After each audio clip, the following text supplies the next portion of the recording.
राजा के देव परिवार में ही राजा पैदा होता था। मैं इस देश के अंदर भिखारी के परिवार में भी राजा पैदा करने की व्यवस्था मैंने संविधान में लिखने का काम कर दिया है। देश में राजा के घर में राजा पैदा नहीं होगा, एक गरीब परिवार में भी राजा पैदा होने की व्यवस्था इस देश के अंदर मैं लागू करने का काम करता हूं।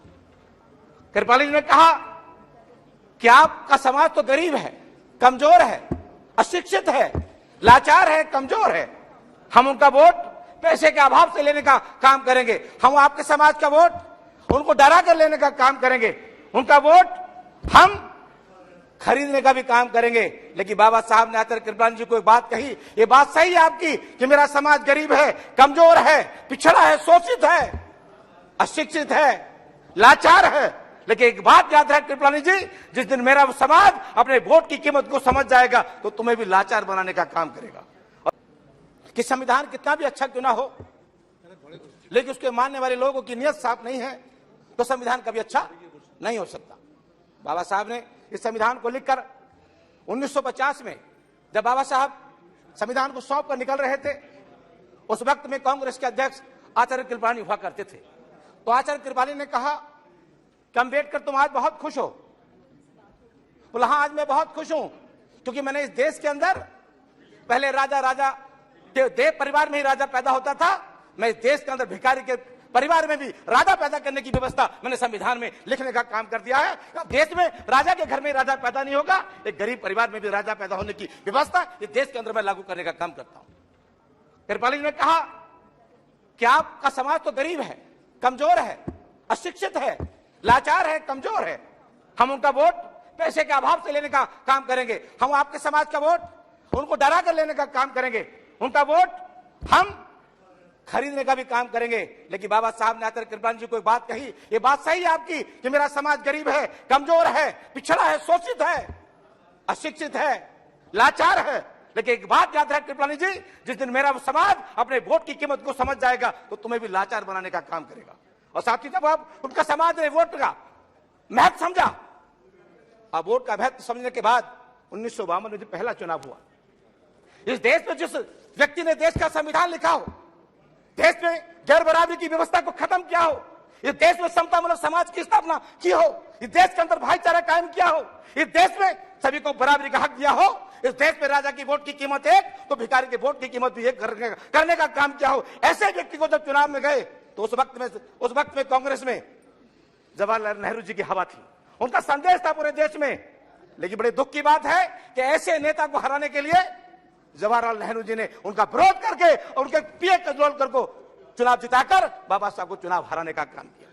ये कितने दुख की बात है कि जो आज परम कुछ बाबा साहब अम्बेडकर साहब की बातें तो करते हैं, लेकिन बाबा साहब के साथ जो शोषण कांग्रेस ने किया, मैं समझता हूं किसी और ने तो शोषण करने का काम नहीं किया। बाबा साहब अम्बेडकर साहब तो पहले चुनाव में हारे, कजरोलकर में हारे।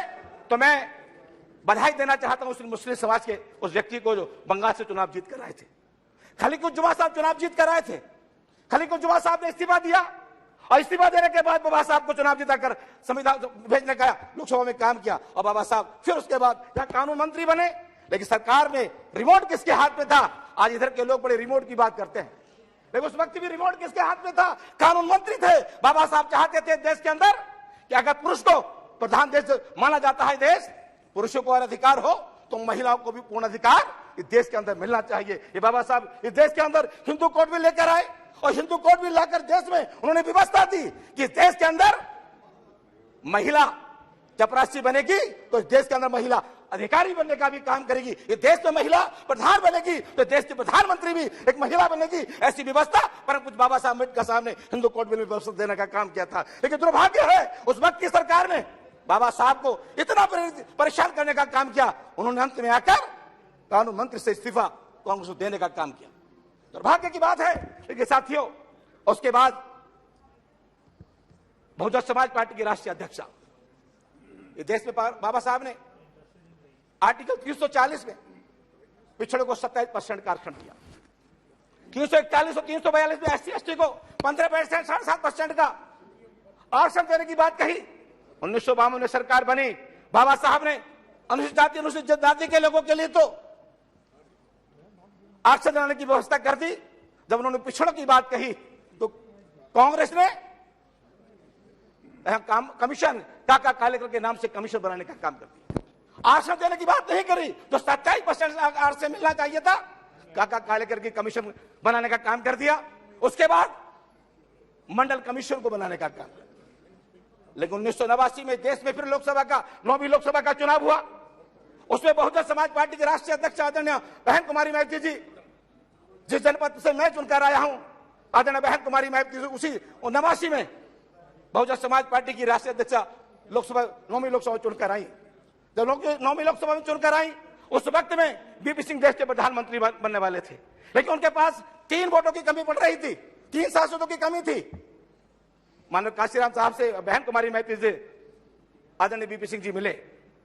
उन्होंने कहा कि आप हमें 3 वोटों का समर्थन दे दो, पत्र हमें दे दो, इस देश के प्रधानमंत्री पे मैं पहुंच जाऊंगा। तो परम पूज्य बाबा साहब, मानव काशीराम साहब ने कहा ठीक है।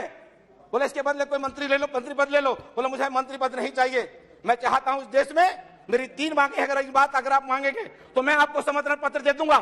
ये बड़ी खेद की बात है कि कांग्रेस के इतने लंबे समय से इस देश के अंदर कांग्रेस की सरकार ने नाचने वालों को, गाने वाले को, खेलने वालों को तो भारत रत्न की उपाधि सम्मानित करने का काम किया, लेकिन जिस व्यक्ति ने देश का संविधान लिखा उसे भारत रत्न की उपाधि सम्मानित करने का काम कांग्रेस ने नहीं किया। मैं चाहता हूं, मैं समर्थन आपको दे दूंगा, लेकिन आपको सबसे पहले परम पूज्य बाबा साहब अम्बेडकर साहब को भारत रत्न की उपाधि से सम्मानित करना पड़ेगा। बीपी सिंह जी ने कहा ठीक है, मैं आपकी शर्त को मानता हूं। दूसरी हमारी मांग है, ये देश धर्मनिरपेक्ष देश के नाम से जाना जाता है, इस देश पे सबको बराबरी का अधिकार है, संविधान के तहत सबको बराबरी का हक है। ये देश सभी धर्मों का सम्मान करता है, इसलिए किसी भी धर्म को ये इजाजत नहीं कि दूसरे धर्म का शोषण इस देश के अंदर करने का काम कोई व्यक्ति करे।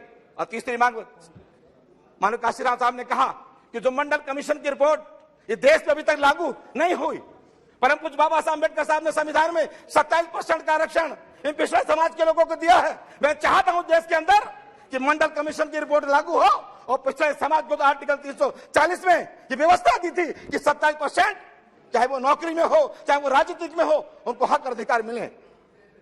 बीपी सिंह जी ने उस वक्त हाँ कर दी, प्रधानमंत्री बन गए, परम पूज्य बाबा साहब अम्बेडकर साहब को भारत रत्न की उपाधि से सम्मानित कर दिया। लेकिन जब मंडल कमीशन की रिपोर्ट को लागू करने की बात आई तो बीपी सिंह जी भी हिबा वाली करने लगे। उन्होंने मंडल कमीशन की रिपोर्ट को लागू नहीं किया।